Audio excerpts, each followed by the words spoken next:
السلام عليكم ورحمة الله وبركاته. إن الحمد لله نحمده ونستعينه ونستغفره ونعوذ بالله من شرور أنفسنا ومن سيئات أعمالنا. من يهده الله فلا مضل له ومن يضلل فلا هادي له. أشهد أن لا إله إلا الله وحده لا شريك له وأشهد أن محمدا عبده ورسوله. يا أيها الذين آمنوا اتقوا الله حق تقاته ولا تموتن إلا وأنتم مسلمون. يا أيها الناس اتقوا ربكم الذي خلقكم من نفس واحدة وخلق منها زوجها وبث منهما رجالا كثيرا ونساء واتقوا الله الذي تساءلون به والأرحام إن الله كان عليكم رقيبا. يا أيها الذين آمنوا اتقوا الله وقولوا قولا سديدا يصلح لكم أعمالكم ويغفر لكم ذنوبكم ومن يطع الله ورسوله فقد فاز فوزا عظيما. أما بعد فإن أصدق الحديث كتاب الله وخير الهدي هدي محمد صلى الله عليه وعلى آله وسلم وشر الأمور محدثاتها وكل محدثة بدعة وكل بدعة ضلالة وكل ضلالة في النار. Ayolah ikhwah, a'azakumullah, kepada seluruh kaum muslimin dan muslimat yang mudah-mudahan dirahmati oleh Allah Ta'ala. Alhamdulillah, kita bersyukur kepada Allah Ta'ala atas segala nikmat yang Allah karuniakan kepada kita, dan kita bersyukur kepada Allah atas semua nikmat yang Allah karuniakan, yang kita wajib untuk melaksanakan perintah Allah, menjauhi larangannya. Karena syukur artinya melaksanakan perintah-perintah Allah dan menjauhkan larangan-larangannya. Yang paling besar adalah mentauhidkan Allah Subhanahu wa taala. Perintah yang paling besar adalah tauhid, larangan yang paling besar adalah syirik. Ikhwani fiddin, azakumullah. Kita masih membahas tentang prinsip iman. Meskipun kita sudah selesai membacanya di poin yang ke-42 dari Syarah Aqidah Ahlussunnah wal Jamaah, tapi tetap kita akan masih bahas tentang masalah iman, karena masalah ini masalah penting, masalah pokok, sebagaimana dikatakan oleh Syekhul Islam Ibnu Taimiyah rahimahullah di dalam kitabnya Majmu' Al-Fatawa di juz yang ke-7. Beliau menyebutkan bahwa masalah iman ini merupakan asluddin, arti pokoknya agama. Dan iman ini masalah yang paling penting dari semua masalah. Di antara alasannya bahwa iman itu yang paling penting, disebutkan oleh Syekhul Islam Ibnu Taimiyah bahwa iman itu merupakan a'zamu wajibin, merupakan sebesar-besar kewajiban, kullifa bihil insanu fi hadhil hayat, artinya diwajibkan oleh Allah kepada manusia dalam hidup ini. Yang pertama kali iman kepada Allah. Yang kedua, kaunu haqqullahi ala ibadihi, bahwa iman ini merupakan hak Allah yang wajib atas hambanya.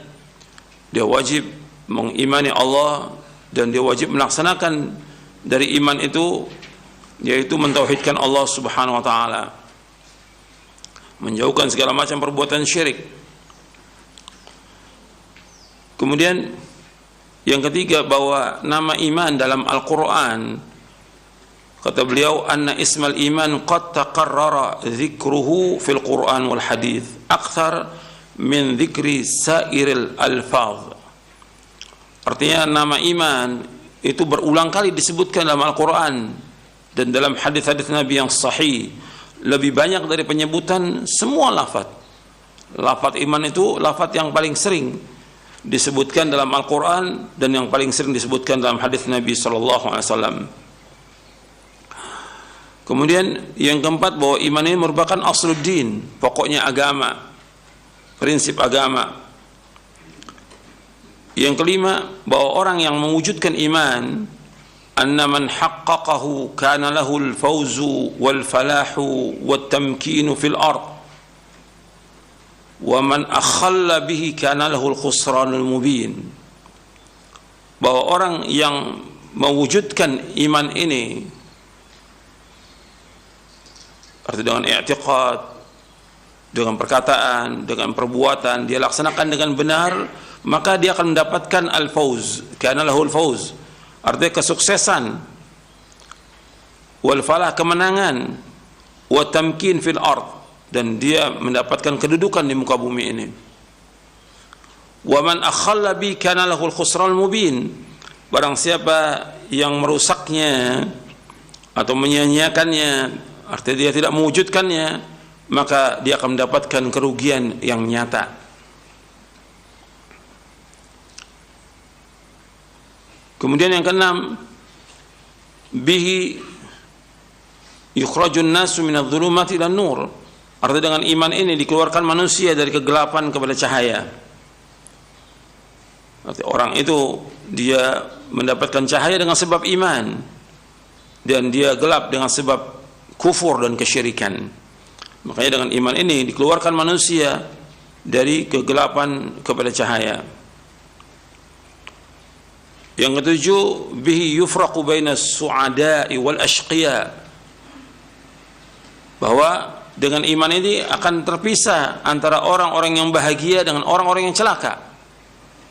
Dengan iman ini yufraqu bainas su'ada wal ashqiya. Dengan iman ini akan dipisahkan antara orang-orang yang bahagia dan orang-orang yang celaka.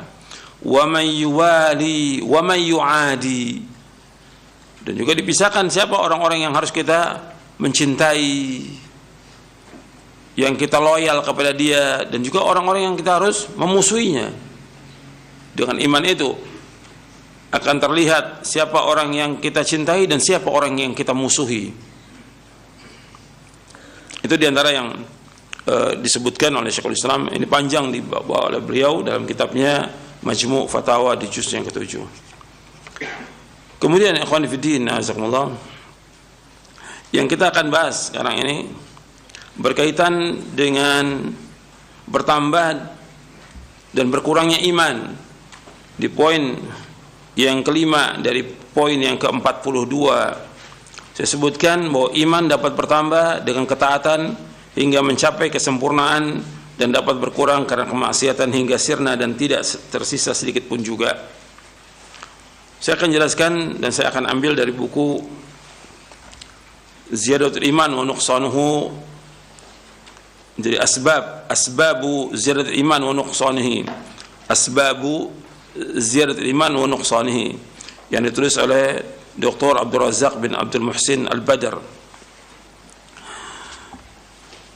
Sebagiannya sudah kita tulis, sudah dicatat oleh antum. Sekarang kita akan bahas dari awal tentang sebab-sebab bertambahnya iman dan sebab-sebab berkurangnya iman. Bertambah dan berkurangnya iman. Dan ini penting untuk kita bahas. Sebab kita orang beriman harus bertambah iman kita kepada Allah Ta'ala. Harus bertambah keyakinan kita kepada Allah Ta'ala. Harus bertambah tawakal kita kepada Allah, takut kita kepada Allah, dan yang lainnya. Apalagi di saat seseorang mendapatkan cobaan dan ujian, iman itu harus tetap ada dan bertambah imannya dia dalam semua keadaan. Di saat dia senang maupun di saat dia susah, itu iman mestinya tetap dan harus berusaha bertambah. Kalau seandainya dia berkurang, ya dengan sebab dosa dan maksiat, yang nanti kita akan bahas kalau memang waktunya cukup. Kita akan bahas dulu tentang sebab-sebab ziyadatul iman, asbab ziyadatul iman, sebab-sebab bertambahnya iman. Yang pertama yaitu ta'allum al-ilm an-nafi', belajar ilmu yang bermanfaat. Dan ini termasuk yang paling penting dan bermanfaat untuk bertambahnya iman, mempelajari ilmu yang bermanfaat.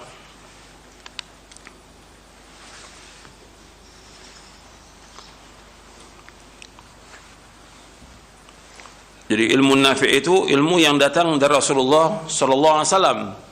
Jadi ilmu an-nafi' itu ilmu yang datang dari Rasulullah SAW, yang sumbernya dari Al-Quran dan Sunnah. Nanti antum bisa baca buku Menuntut Ilmu Jalan Menuju Surga.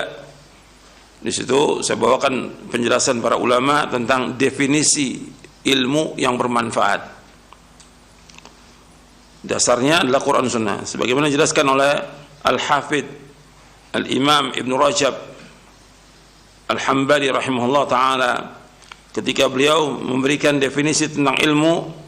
Kata beliau, fal ilmu nafi' huwa dhabtu nususil kitab wa sunnah wa fahmu ma'aniha wa taqayyud fi dhalika bil ma'thuri anis sahabati wa tabi'in wa tabi'ihim fi ma'anil qur'ani wal hadith وفيما ورد عنهم من الكلام في مسائل الحلال والحرام والزهد والرقائق والمعارف وغير ذلك والاجتهاد على تمييز صحيح من سقيمه أولا ثم الاجتهاد على وقوف على معانيه وتفهمه ثانيا وفي ذلك كفاية لمن عقل وشغل لمن بالعلم النافع أنيب واشتغل. Dijelaskan oleh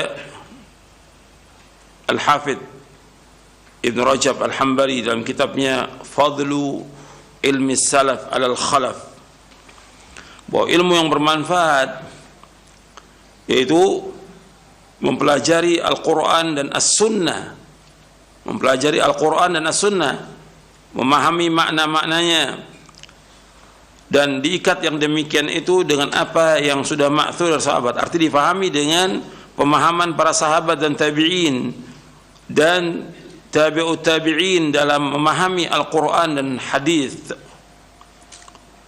dan juga dari apa yang datang dari mereka berkaitan dengan pembicaraan masalah yang halal dan haram, tentang zuhud, tentang raqaik, arti berkaitan dengan zuhud, tentang masalah hati, kelembutan hati, dan juga tentang ilmu. Dan selain daripada itu, dan bersungguh-sungguh juga untuk membedakan antara yang sahih dan yang dhaif yang pertama kali. Kemudian itu yang pertama, harus bisa membedakan hadis-hadis itu yang sahih dan yang mana yang dhaif. Kemudian bersungguh-sungguh untuk mengetahui makna-maknanya dan memahaminya, itu yang kedua. Yang demikian cukup bagi orang yang berakal. Artinya Al-Quran dan Sunnah ala fahmi salaf cukup bagi orang yang berakal, nggak perlu lagi cari yang lain, nggak perlu cari ilmu yang lain, apakah itu filsafat, ilmu kalam atau yang lainnya. Karena di zaman beliau ini banyak orang sesat dengan sebab filsafat dan ilmu kalam,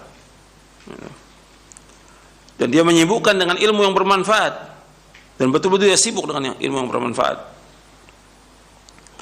Jadi kalau disebutkan dalam Al-Quran dan As-Sunnah tentang ilmu atau keutamaan ilmu, maksudnya ilmu syar'i. Untuk perhatikan, kalau disebutkan ilmu, maksudnya ilmu syar'i.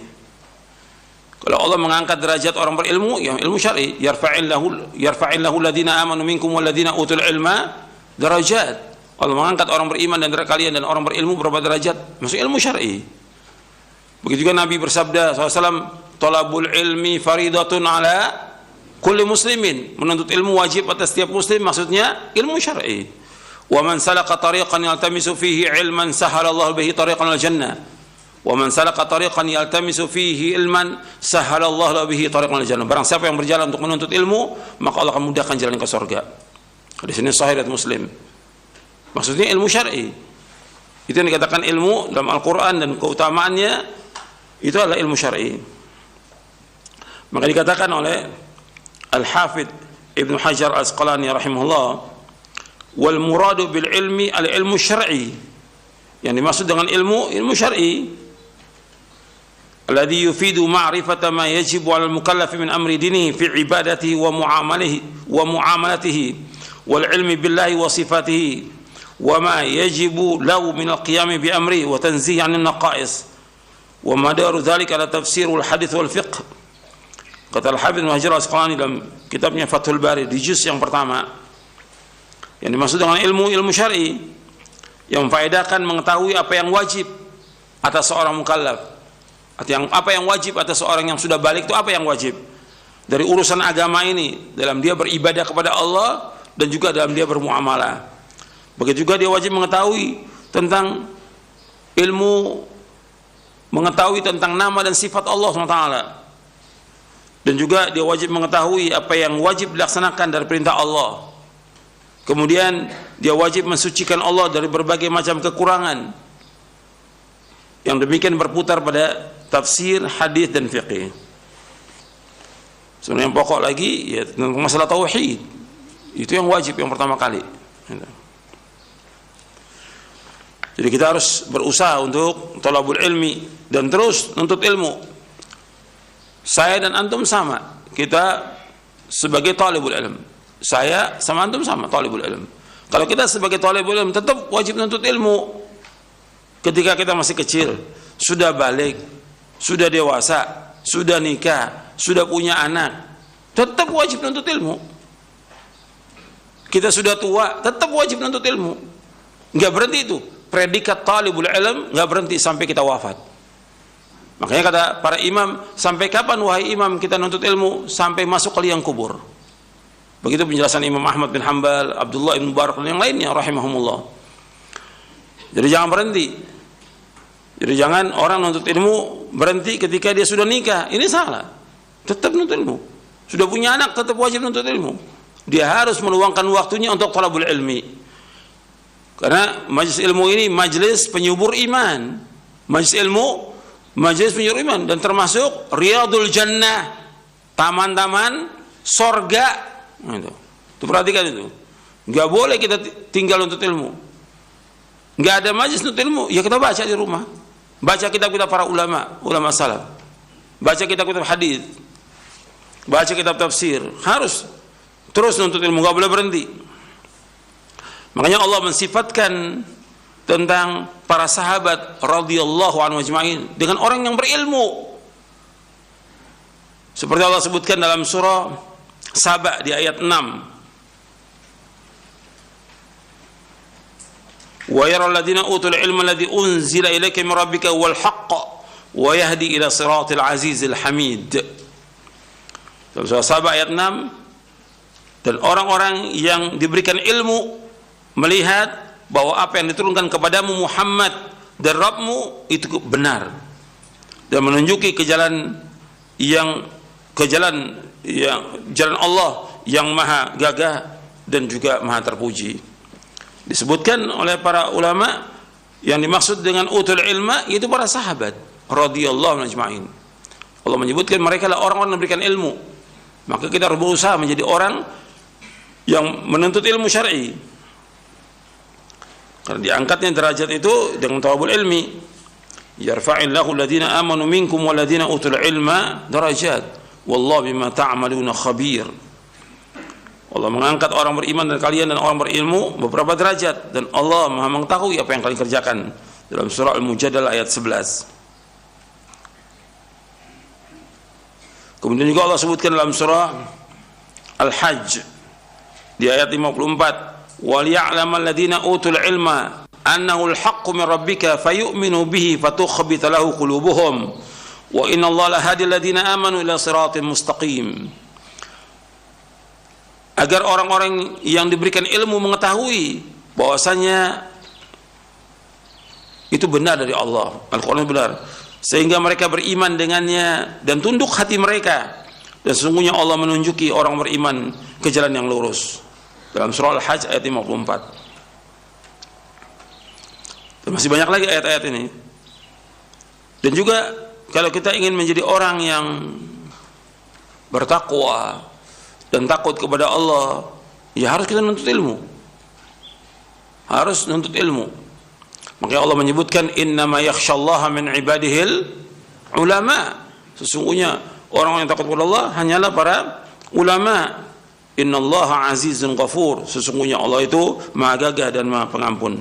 Dalam surah Fatir ayat 28. Dan juga dalam hadis yang sahih yang diriwayatkan oleh Imam Bukhari dan Muslim dari sahabat Muawiyah bin Abi Sufyan radhiyallahu anhuma, Nabi bersabda sallallahu alaihi wasallam, "Man yuridillahu bihi khairan yufaqihu fid din. Barang siapa yang dikehendaki Allah kebaikan padanya, maka diberikan pemahaman tentang agama. Barang siapa yang dikehendaki Allah kebaikan padanya, diberikan dia pemahaman tentang agama. Berarti kebalikannya, kalau Allah tidak kehendaki kebaikan, Allah enggak berikan pemahaman dia tentang agama. Makanya antum bersyukur kepada Allah diberikan hidayah untuk thalabul ilmi, kemudian kita minta lagi kepada Allah agar diberikan pemahaman tentang agama ini dan diberikan juga taufik oleh Allah untuk bisa mengamalkannya. Ilmu kalau nggak diamalkan nggak ada manfaatnya sama sekali. Tujuan kita thalabul ilmi untuk diamalkan. Dan juga banyak sekali hadis Nabi SAW tentang keutamaan ilmu, puluhan keutamaan ilmu. Di dalam hadis Nabi menyebutkan SAW ketika menyebutkan tentang keutamaan ilmu, Nabi mengatakan sallallahu alaihi wasallam, wa inna fadl al-alimi 'ala al-'abidi ka fadl al-qamar lailatul badri 'ala sa'ir kawakib wa innal ulama warathul anbiya wa innal anbiya lam yurithu dinaran wala dirhaman innama warathul ilma faman akhadahu akhadha bihadzin wafir. Sesungguhnya keutamaan orang alim atas ahli ibadah seperti keutamaan bulan purnama atas seluruh bintang. Sesungguhnya para ulama merupakan pewaris para nabi, dan sesungguhnya para nabi tidak mewariskan dinar dan dirham. Sesungguhnya mereka hanya mewariskan ilmu. Barang siapa yang mengambilnya, dia mendapatkan bagian yang banyak. Hadis ini diriwayatkan Imam Ahmad, Abu Daud, Tirmidzi, Ibnu Majah, Ad-Darimi, Ibnu Hibban, dan disahihkan oleh Syekh Al-Albani dalam Sahih Jami' Shaghir. Jadi disebutkan bahwa keutamaan orang alim atas ahli ibadah seperti keutamaan bulan purnama atas seluruh bintang. Dan keutamaan sesungguhnya para ulama pewaris para nabi, dan para nabi tidak mewariskan dinar dan dirham. Ini harus diperhatikan oleh para dai, para ustadz, para penuntut ilmu, bahwa ulama itu para nabi itu tidak mewariskan dinar dan dirham. Yang mewariskan ilmu, yang harus dia berusaha mencari itu ilmu gitu. Bukan menumbuhkan harta, bukan. Yang dicari adalah ilmu, yang disebarkan didakwakan adalah ilmu. Para nabi tidak mewariskan dinar dan dirham, yang mereka wariskan ilmu. Barang siapa yang mengambilnya, dia mendapatkan bagian yang banyak. Makanya orang yang thalabul ilmi, semakin dia nuntut ilmu dan dia memahaminya dan dia mengamalkannya, akan bertambah imannya dia.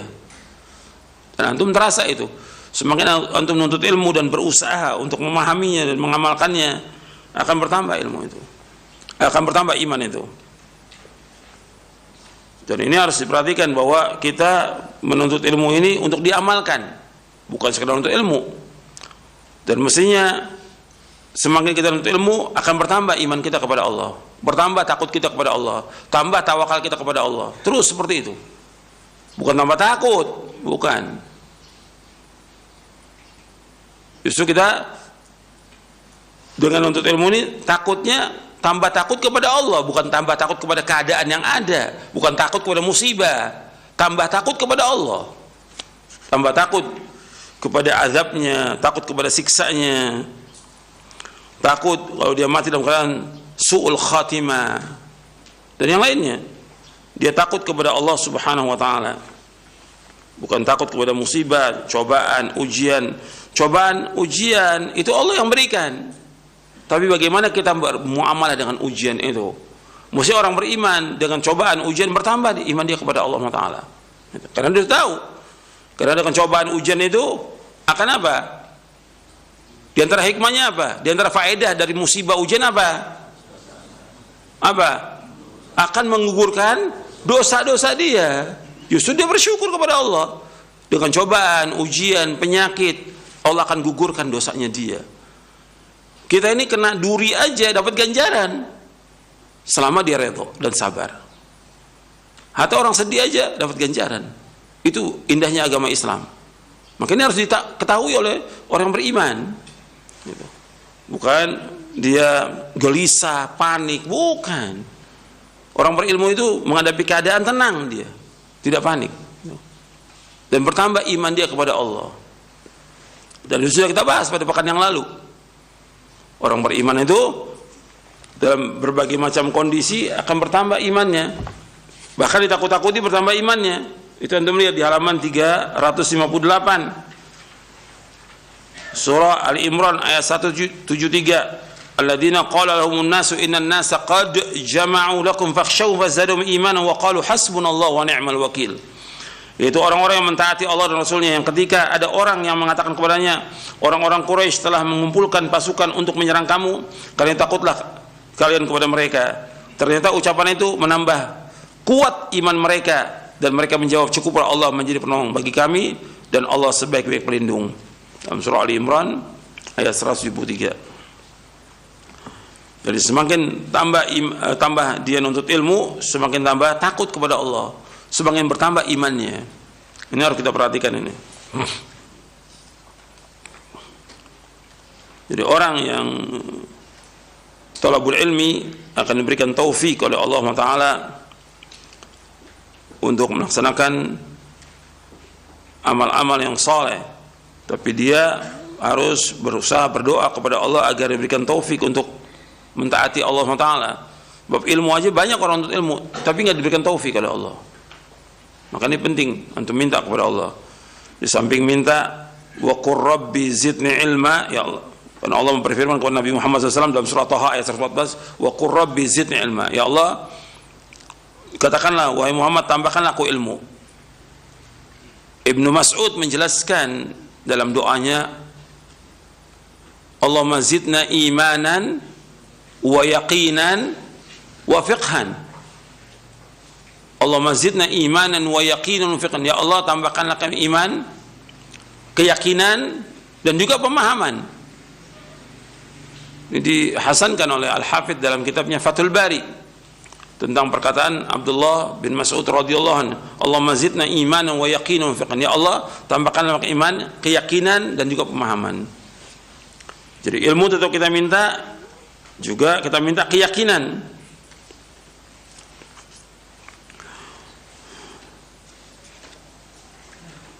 Kemudian ikhwan fillah, azakumullah, dengan kita menuntut ilmu syar'i ini harus bertambah ibadah kita kepada Allah, tambah ketaatan kita kepada Allah, tambah iman kita kepada Allah. Makanya setiap ilmu yang tidak menambah iman dia, maka ini merupakan kesia-siaan, kata Ibnu Qayyim. Ilmu yang dituntut enggak menambah keimanan merupakan kesia-siaan. Maka kita harus berusaha bagaimana dengan menuntut ilmu ini bertambah iman kita kepada Allah. Yang kedua, qiraatul Quran Al-Karim wa tadabburuhu. Qiraatul Quran Al-Karim wa tadabburuhu. Membaca Al-Quran Al-Karim dan juga mentadabburkannya. Ini juga akan menambah iman. Dan saya sudah jelaskan bahwa seorang muslim menghatamkan Quran dalam sebulan itu 1 kali. Kalau dia mampu dalam 20 hari dia sudah hatam. Kalau dia mampu 15 hari. Kalau dia mampu lagi 10 hari, berarti sehari dia baca 3 juz. Jadi usahakan tuh. Sebab yang memerintahkan demikian adalah Rasulullah SAW, Iqra'il Quran fi syahr. Baca Al-Quran dalam sebulan, maksudnya hatamkan Quran selama sebulan, berarti sehari 1 juz. Iqra'u fi 20 lailah, baca dalam 20 hari, berarti sehari 1,5 juz. Itu harus baca tuh, harus luangkan waktu untuk baca. Iqra'u fi 20, kata Nabi, bacalah selama 10 hari, hatamkan Quran 10 hari, berarti sehari 3 juz. Kemudian Iqra'u fi 70, bacalah dalam sepekan, artinya sehari 4 juz. Ini Nabi SAW yang menganjurkan. Hadisnya sahih riwayat Bukhari dan Muslim. Yang itu harus berusaha tuh. Baca Al-Quran, kemudian tadabbur isinya, baca tafsirnya. Kan tafsirnya ada. Antum gak bisa bahasa Arab, terjemahnya ada sekarang ini. Tafsir Ibnu Katsir. Antum baca. Kalau tafsir Ibnu Katsir antum baca, tafsir As-Sa'di antum baca juga. Sudah diterjemahkan. Ya setiap hari harus ada kita baca kitab-kitab ini. Dan ini kitab yang diberkahi oleh Allah Subhanahu wa taala. Allah menyebutkan dengan kalimat barakah, wa hadza kitabun anzalnahu mubarakun fattabi'uhu wattaqu la'allakum turhamun. Ini Al-Quran adalah kitab yang diturunkan, yang diberkahi oleh Allah. Ikutilah isinya dan bertakwalah kepada Allah agar kalian menjadi orang yang dirahmati oleh Allah. Kitabun anzalnahu ilaika mubarakun liyadabbaru ayatihi wa litadzakkara ulul albab. Dalam surah Shad. Kalau yang tadi dalam surah Al-An'am ayat 155, kalau ini dalam surah Shad ayat 29. Kitabun anzalnahu ilaika mubarakun liyadabbaru ayatihi wa litadzakkara ulul albab. Kitab yang kami turunkan kepadamu yang diberkahi agar mereka mentadabburkan ayat-ayatnya dan agar orang yang berfikir itu ingat. Dan Al-Quran ini akan menunjuki manusia kepada yang lebih baik. Allah berfirman dalam surah Al-Isra ayat 9, "Inna hadzal Qur'ana yahdi lillati hiya aqwam wa yubashshirul mu'minina alladziina ya'maluna as-salihati anna lahum ajran kabira." Sesungguhnya Al-Quran menunjuki kepada jalan yang lebih lurus, memberikan kabar kepada orang beriman yang melakukan amal-amal saleh bahwa mereka mendapatkan ganjaran yang besar. Dalam surah Al-Isra ayat 9. Kemudian juga Al-Quran diturunkan sebagai petunjuk, sebagai rahmat, sebagai nasihat, dan juga sebagai syifa, obat. Wa nunazzilu minal Qur'ani ma huwa syifaa'un wa rahmatul lil mu'minin wa la yazidu adh-dhalimina illa khasara. Dalam surah Al-Isra ayat 82. Dan kami turunkan Al-Quran sebagai penawar, artinya sebagai penyembuh, sebagai obat dan rahmat bagi orang beriman, dan tidak menambah bagi orang zalim kecuali kerugian. Makanya Allah suruh ingatkan manusia dengan apa? Dengan apa Allah suruh ingatkan? Dengan Quran. Fadzakir bil Qur'ani may yakhafu wa'id. Ingatkan dengan Quran bagi orang yang takut kepada ancaman Allah Ta'ala. Diingatkan dengan Quran, bukan dengan cerita, bukan dengan dongeng, bukan dengan segala macam. Sudah kan banyak orang mengingatkan manusia dengan berbagai macam. Itu salah. Ingatkan manusia dengan apa? Al-Quran. Wa dzakir bil Qur'ani man yakhafu wa'id.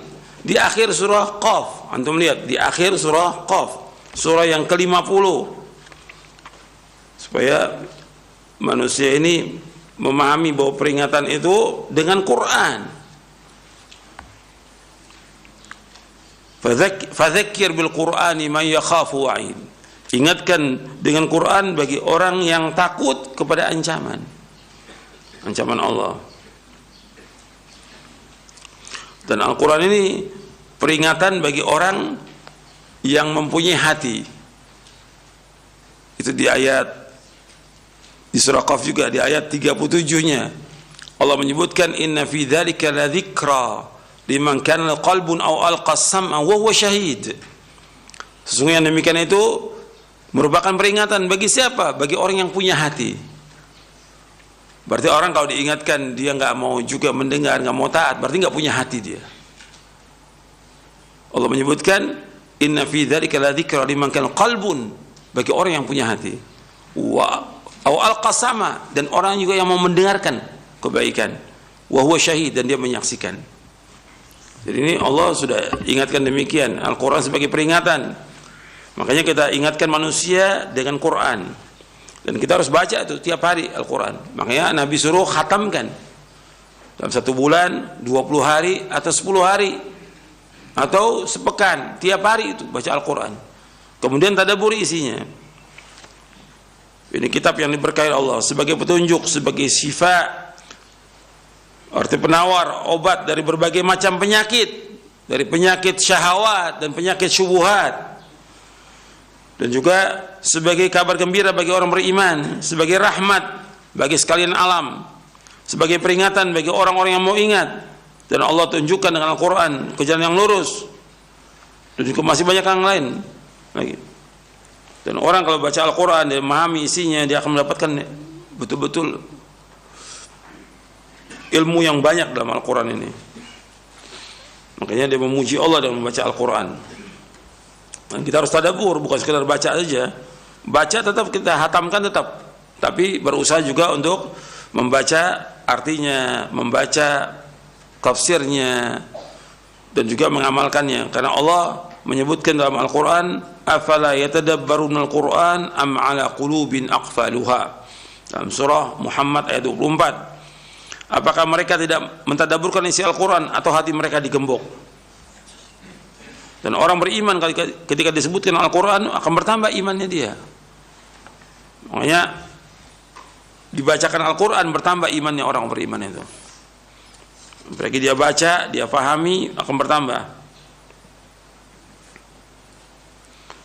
Dan banyak penjelasan para ulama yang nggak perlu saya baca, penjelasan Syekh Sa'di dan yang lainnya tentang manfaat, apalagi penjelasan Al-Imam Ibnu Qayyim di dalam kitabnya Miftah Daris Sa'adah. Beliau menyebutkan, perhatikan ini, kata Ibnu Qayyim begini, qala Al-Imam Ibnu Qayyim rahimahullah, wa bil jumlati fala syai'a anfa'u lil qalbi min qira'atil Qur'an bit tadabburi wat tafakkuri. Itu perhatikan. Wabil jumlah, kesimpulannya, maka tidak ada sesuatu yang bermanfaat bagi hati manusia melainkan dengan membaca Al-Quran. Apalagi kondisi orang banyak kena musibah, banyak petaka, banyak penyakit, banyak juga yang meninggal dunia. Justru yang paling manfaat kita Al-Quran, membuat hati kita tenang. Karena Quran termasuk apa? Zikir. Allah menyebutkan ala bi dzikrillahi tatma'innul qulub. Ketahui dengan mengingat Allah hati itu akan tenang. Al-Quran zikir. Maka Allah menyebutkan inna nahnu nazzalna dzikra wa inna lahu lahafizun. Kami yang menurunkan az-zikir, yaitu Al-Quran, dan kami menjaganya. Al-Quran sebaik-baik zikir. Makanya tidak ada sesuatu yang bermanfaat bagi hati manusia melainkan dengan membaca Al-Quran bit tadabbur wat tafakkur, dengan tadabbur, berusaha untuk memahami isinya, wat tafakkur, memikirkan isinya. Dan beliau menyebutkan fa innahu jami'un li jami'i manazilis sairina wa ahwalil 'amilina wa maqamatil 'arifin wa huwa alladhi yurithu al-mahabba wasyauq والخوف والرجاء والإنابة والتوكل والرضا والتفويض والشكر والصبر وسائر الأحوال التي بها حياة القلب وكماله وكذلك يجزر عن جميع الصفات والأفعال المذمومة التي بها فساد القلب وهلاكه. Kata Imam Al-Qayyim rahimahullah, kesimpulannya tidak ada sesuatu yang lebih bermanfaat bagi hati melainkan membaca Al-Quran dengan tadabbur dan tafakkur. Karena seluruh, artinya ini mengumpulkan bagi semua orang-orang, kedudukan orang-orang yang berjalan, dan juga keadaan orang-orang yang mengamalkannya, dan kedudukan orang-orang yang mengetahui tentang isi Al-Quran. Dan Al-Quran akan mewariskan kecintaan kepada Allah, kerinduan kepada Allah, takut kepada Allah, mengharap hanya kepada Allah, bertaubat kepada Allah, tawakal hanya kepada Allah, ridha kepada Allah, dan menyerahkan semua urusan hanya kepada Allah, bersyukur hanya kepada Allah, sabar, dan seluruh keadaan yang dengannya hati ini akan hidup dan sempurna. Demikian juga akan mencegah dari semua sifat-sifat dan perbuatan-perbuatan yang jelek, yang tercela, yang dengannya hati ini akan rusak dan binasa. Ini dijelaskan oleh Al-Imam Ibnu Qayyim dalam kitabnya Miftah Daris Sa'adah. Dan antum perhatikan, kalau antum membaca Al-Quran, memahaminya dan mengamalkannya, Allah akan angkat derajat kita. Kenapa umat Islam nggak diangkat derajatnya? Ya karena mereka nggak baca Al-Quran, mereka nggak paham isi Al-Quran, mereka nggak mengamalkan isi Al-Quran. Kalau dia baca seperti para sahabat radhiyallahu anhum ajma'in, yang Al-Quran itu diumpamakan oleh para ulama seperti Quran berjalan, hidup Quran itu, dibaca, difahami, diamalkan, dan akhlaknya mereka akhlak Al-Quran. Itu yang Nabi sabdakan, diangkat derajat mereka. Innallaha yarfa'u bihadzal kitabi aqwaman wa yadh'u bi akharin. Allah mengangkat dengan Quran ini berapa kaum dan Allah rendahkan berapa kaum. Dalam hadis yang sahih yang diriwayatkan oleh Imam Muslim, begitu juga Nabi bersabda SAW, wal Quran hujjatan laka au alaika. Itu perhatikan, kita akan ditanya di hari kiamat nanti, Quran itu sebagai hujjah bagi kamu atau atas kamu. Bagi kamu, kalau kamu memahami mengamalkan, Al-Quran akan jadi syafaat dan akan membela kita di hari kiamat. Tapi ketika kita baca dan kita nggak mengamalkannya, apalagi yang nggak baca sama sekali, itu alaika akan jadi hujah bagi kita.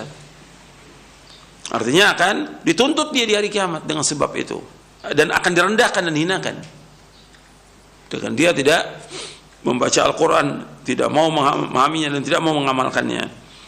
Hadis ini sahih diriwayatkan oleh Imam Muslim.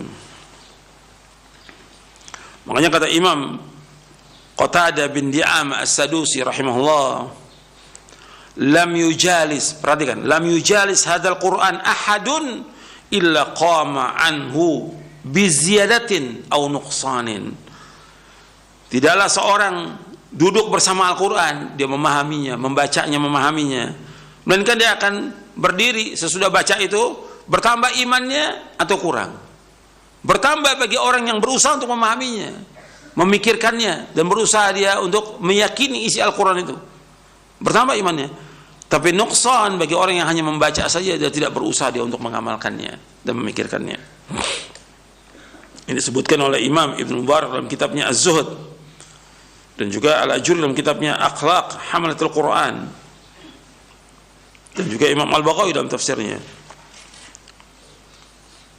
Jadi bukan, kata Imam Hasan Al-Basri ketika menjelaskan tentang tadabbur Al-Quran, bukan sekedar menghafalnya saja, mengetahui hurufnya atau tajwidnya saja, tapi dia harus betul-betul memahami isinya, memahami Al-Quran, tujuan apa dia diciptakan oleh Allah, dan dia beribadah hanya kepada Allah, dan seterusnya.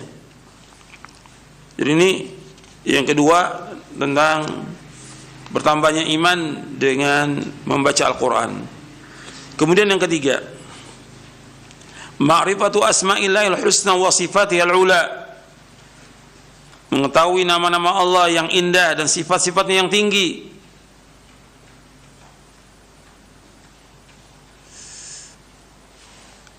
Ini mengetahui ini manfaatnya sangat besar, ini mengetahui nama-nama Allah Subhanahu wa taala dan sifat-sifatnya yang tinggi.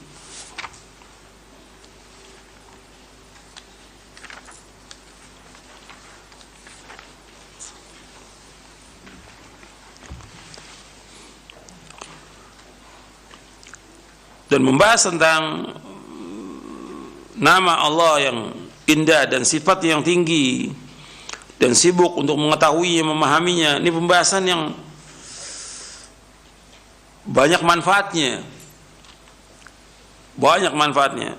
Di antaranya, yang pertama di antara manfaat kita mempelajari nama-nama Allah yang indah dan sifat-sifat yang tinggi, anna ilma tauhidil asma wa sifat ashraful ulumi wa ajalluha al itlaq. Bahwa ilmu tauhid al asma wa sifat merupakan ashraful ulum, ilmu yang paling mulia secara mutlak, yang paling mulia, yang paling tinggi ya secara mutlak. Di antara manfaatnya lagi, anna ma'rifatullah tad'u ila mahabbatihi wa khasyatihi wa khawfihi wa rajai wa ikhlasil amal lahu, wa hadha 'ainu sa'adatil 'abd. Mengetahui Allah, artinya mengetahui nama-nama dan sifat-sifat Allah SWT,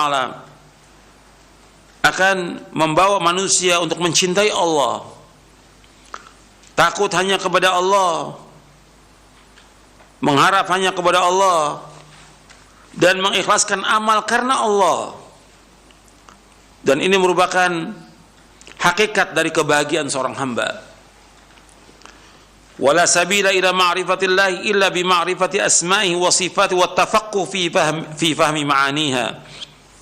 Dan tidak ada jalan untuk mengetahui Allah kecuali dengan mengetahui nama-nama dan sifatnya, dan juga belajar untuk memahami makna-maknanya.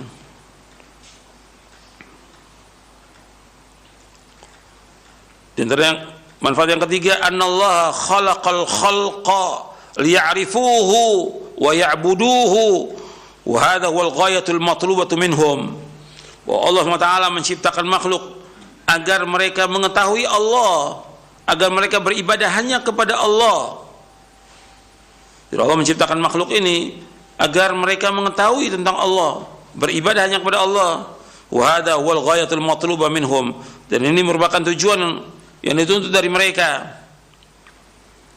Fal ishtighalu bidzalika ishtighalun bima khuliqa lahul 'abd.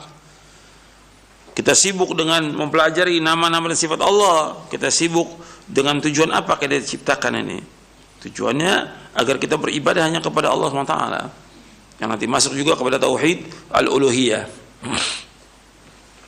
Kemudian di antara manfaatnya lagi bahwa anna ahada arkanul iman bal afdaluha wa asluha al-imanu billah, bahwa kita mempelajari nama dan sifat Allah merupakan salah satu rukun iman yang paling utama dan pokoknya, yaitu iman kepada Allah. Kalau bicara iman kepada Allah, iman tentang adanya Allah, iman tentang rububiyahnya Allah, iman tentang uluhiyahnya Allah, iman tentang asma wa sifat. Ketika orang mengatakan beriman kepada Allah, itu mengandung 4 perkara. Kata Syekh Muhammad bin Shalih Al-Utsaimin rahimahullah, ketika kita mengatakan iman kepada Allah, itu mengandung 4 perkara. Yang pertama, iman tentang adanya Allah Ta'ala, iman biwujudillah. Yang kedua, iman kepada rububiyahnya Allah Ta'ala, bahwa Allah yang menciptakan, Allah yang memberikan rezeki, mengatur alam semesta dan yang lainnya. Yang ketiga, iman tentang uluhiyahnya Allah, bahwa Allah satu yang wajib kita ibadahi. Yang keempat, iman kepada asma wa sifat, tentang nama-nama dan sifat Allah Ta'ala. Kalau kita pelajari ini, akan bertambah iman kita, bertambah keyakinan kita kepada Allah. Itu penting itu. Itu diantara manfaatnya. Makanya ketika seorang terkena musibah, dia harus menyaksikan dari 6 sisi. Al-Imam Ibnu Qayyim menjelaskan, dan ini berkaitan dengan asma wa sifat. Al-Imam Ibnu Qayyim menjelaskan di dalam kitabnya Al-Fawaid, kata beliau, masyahidul maqduril makruh, ada berapa persaksian ketika kita mendapatkan takdir yang buruk. Iman itu kepada takdir ada berapa? 2. Antu'mina bil qadari khairihi wa syarri, iman kepada qadar baik dan buruk. Kata Imam Nuqayyim, masyahidul maqduril makruh, persaksian kita terhadap takdir yang kita nggak sukai. Sakit,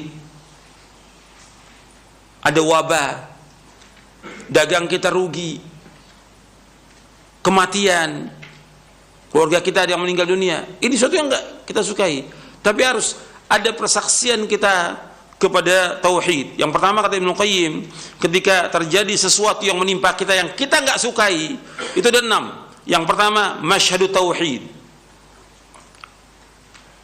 Yang kedua, masyhadul adl. Yang ketiga, masyhadur rahmah. Yang keempat, masyhadul hikmah. Yang kelima, masyhadul hamdi. Yang keenam, masyhadul ubudiyah.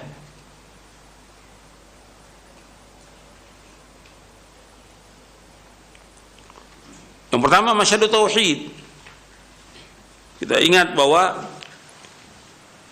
kita diperintahkan Allah untuk mentauhidkan Allah Subhanahu wa taala, mengikhlaskan ibadah hanya kepada Allah, tidak boleh kita berbuat syirik. Ketika terjadi sesuatu yang kita enggak sukai, kita harus tetap dalam tauhid kepada Allah, bahwa Allah yang menetapkan, Allah yang menakdirkan semuanya ini, dan apa yang Allah takdirkan itu baik. Bahwa kita tetap harus mengikhlaskan ibadah hanya kepada Allah, karena yang mengatur alam semesta yang satu, yaitu Allah SWT, yang memiliki langit dan bumi dan seisinya adalah Allah. Kita ini milik Allah. Ketika terjadi sakit, ya Allah yang kehendaki untuk kita. Tujuannya apa? Allah kok mengendaki kita sakit? Apa tujuannya? Untuk menggugurkan dosa-dosa kita. Dan ternyata apa lagi Allah mengendaki kita sakit? Supaya kita ini gugur dari kezoliman kita, kesombongan kita, keangkuhan kita, kekerasan hati, yang kadang-kadang nggak bisa hati keras itu kecuali dengan sakit, dikasih sakit oleh Allah, baru dia tunduk hatinya kepada Allah Taala. itu manfaat. Allah kasih sakit manfaat. Allah kasih sakit itu. Agar kita ingat mentauhidkan Allah SWT. Itu harus kita ingat. Banyak faedahnya. Dikasih orang dagang kemudian rugi, dia akan ingat. Gitu. Nggak selamanya manusia itu untung. Dia harus jujur. Dan apa yang harus dia tuh banyak yang dia harus lihat semuanya itu. Atau kematian yang dia alami. Bahwa ini milik Allah. Kita milik Allah. Bahwa yang miliki Allah. Maka ketika ada orang meninggal dunia, kita ucapkan innalillahi wa inna ilaihi rajiun. Kita milik Allah. Bukan milik suami, bukan milik istri, bukan milik anak, bukan milik orang tua, bukan milik yang lain. Allah yang memiliki, Allah yang mengambil, dan itu sudah datang ajalnya. Kita wajib mengesahkan Allah, mentauhidkan Allah Subhanahu Wa Taala. Yang kedua, masyhadul adl, bahwa Allah adil, semua perbuatan Allah adil, nggak ada kezaliman. Allah berfirman dalam hadits qudsi, ya ibadi inni haramtu dzulma ala nafsi wa ja'altuhu bainakum muharraman fala tadzalamu. Wahai hamba-hambaku, sesungguhnya aku mengharamkan atas diriku kezaliman, maka aku haramkan juga sekalian jangan kalian berbuat zalim. Jadi Allah itu maha adil, Allah nggak pernah berbuat zalim. Maka Allah menyebutkan innallaha la yadhlimun nasa syai'a walakinnan nasa anfusahum yadhlimun. Sesungguhnya Allah tidak pernah menzalimi manusia sedikit pun, juga nggak pernah zalim. Tetapi manusia itu menzalimi diri mereka sendiri. Jadi Allah itu maha adil. Jadi ketika orang kena musibah, kena petaka, Allah adil. Allah itu maha adil. Allah nggak zalim kepada kita. Tentu ada hikmah di balik itu semuanya. Yang nanti akan ada tentang masyarul hikmah. Yang ketiga, masyarul rahmah. Dan ini sudah saya sampaikan juga berapa kan yang lalu, bahwa Allah itu arhamur rahimin. Ketika Allah memberikan kita sakit, cobaan, ujian, musibah, sampai kematian, yang mencabut nyawa itu adalah arhamur rahimin. Allah yang maha kasih dan sayang.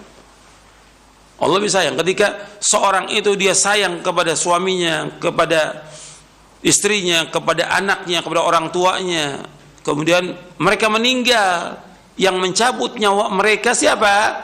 Arhamur rahimin. Allah yang maha sayang. Perhatikan itu.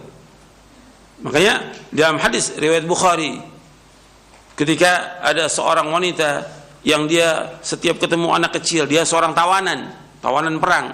Ketika ketemu anak kecil, dia susui karena sayangnya. Kata Nabi, apa mungkin wanita ini akan melemparkan anak ke dalam api? Nggak mungkin. Karena sayang pada anak. Allah lebih sayang daripada wanita ini kepada anaknya. Hadis riwayat Bukhari. Allah lebih sayang daripada seorang itu kepada anaknya.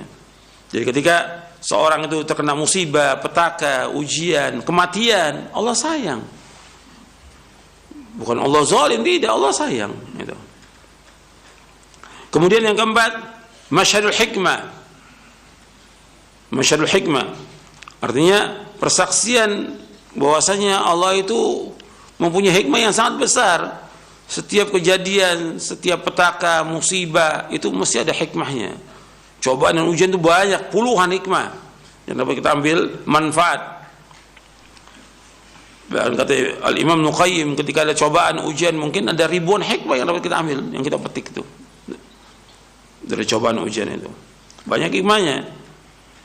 Kan dikasih ujian itu orang agar kembali kepada Allah, agar dia bertaubat kepada Allah, agar dia merasakan bahwasanya yang susah itu bukan hanya dia, banyak manusia yang susah. Agar dia juga menyayangi makhluk yang lain, agar dia kembali kepada Allah, agar dia taat kepada Allah, dan yang lain banyak sekali hikmahnya.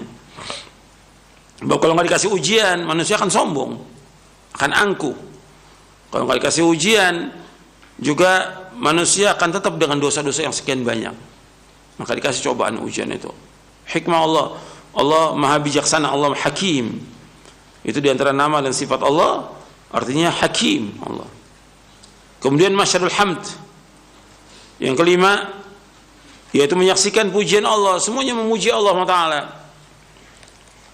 Karena Allah yang senang untuk dipuji. Jadi orang dengan dia mendapatkan cobaan, ujian, tetap memuji Allah SWT. Alhamdulillahirabbil alamin. Dia puji Allah Ta'ala.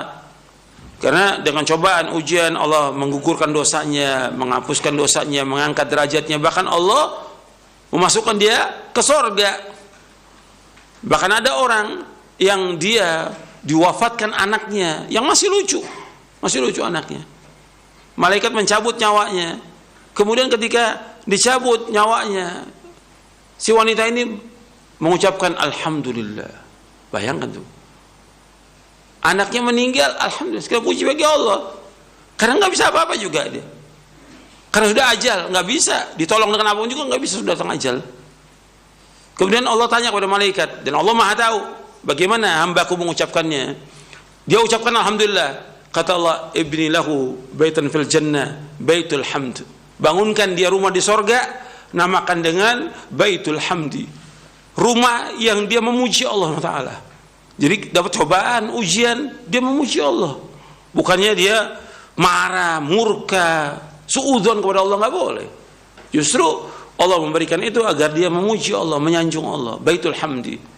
Atau yang pernah saya bawakan kisah Ummu Sulaim dengan Talha radhiyallahu anhu, yang anaknya meninggal, tenang Ummu Sulaim, tenang, nggak gelisah, nggak panik. Suaminya datang, bagaimana? Ini hadis sahih riwayat Bukhari Muslim. Bagaimana keadaan anak kita? Lebih tenang daripada yang pertama tadi. Maksudnya meninggal dunia. Kemudian ini wanita loh yang melahirkan, tenang dia, sampai disediakan makan malam suaminya, kemudian sampai diajak bercampur suaminya, subhanallah. Baru besok pagi dikabarkan bahwa anak kamu meninggal. Kemudian ditanyakan oleh Abu Talha kepada Rasulullah SAW, dan Rasulullah mendoakan keduanya agar mendapatkan barokah dari malam mereka bercampur dan mendapatkan keturunan yang saleh dan salehah. Dan terbukti itu doanya Rasulullah SAW. Dia sabar, redho, bahkan memuji Allah Subhanahu wa taala. Kemudian yang keenam, masyhadul ubudiyah. Masyhad al-ubudiyah yaitu persaksian ibadah kepada Allah. Karena dengan cobaan, ujian ini Allah ingin melihat kita, bagaimana kita ini. Di saat kita senang, di saat kita suka, bagaimana? Di saat kita senang, kita wajib apa? Wajib apa? Bersyukur. Ini ibadah yang besar, syukur. Ketika kita percobaan, ujian, ibadah yang besar apa? Sabar. Makanya Nabi bersabda SAW dalam hadis yang sahih yang diriwayatkan Imam Muslim dan yang lainnya, ajaban li amril mu'min, inna amrahu kullahu lahu khairun, inna amrahu kullahu khairun wa laysa dzaka li ahadin illa al-mu'min, in asabathu sarra'u syakara fa kana khairan lah, wa in asabathu dharra sabara fa kana khairan lah. Kata Nabi SAW, sesungguh mengherankan urusannya orang mukmin, semua urusannya baik, dan itu enggak diberikan kecuali hanya kepada orang mukmin saja. Apabila dia mendapatkan kesenangan, kegembiraan, dia bersyukur kepada Allah dan itu baik buat dia. Tapi ketika dia dapat cobaan, ujian, musibah, kesulitan, dia bersabar dan itu baik buat dia. Ini ibadah kepada Allah. Maka kita harus bersyukur atas semua nikmat dan kita bersabar ketika dapat cobaan, ujian, musibah dan yang lainnya. Saya pikir cukup sampai di sini. Jadi kita baru sampai 3 untuk bertambah iman, sampai kepada ma'rifatu asma'il husna wa sifatihil ula. Dan ini masih muqaddimah ya, tentang nama-nama Allah, belum semuanya. Dan orang kalau dia sudah mengetahui tentang nama-nama Allah, dia tambah takut kepada Allah. Maka ada sebagian ulama salaf mengatakan, man kana billahi a'raf kana lahu akhwaf, man kana billahi a'raf kana lahu akhwaf. Barang siapa yang dia mengenal Allah, maka dia akan takut kepada Allah Subhanahu wa taala. Itu saja yang perlu saya sampaikan, mudah-mudahan bermanfaat. Kurang lebihnya saya mohon maaf. Wassalamualaikum Muhammadin sallallahu alaihi wasallam, subhanakallahumma wa bihamdik, asyhadu an la ilaha illa anta astaghfiruka wa atubu ilaik. Wassalamualaikum warahmatullahi wabarakatuh.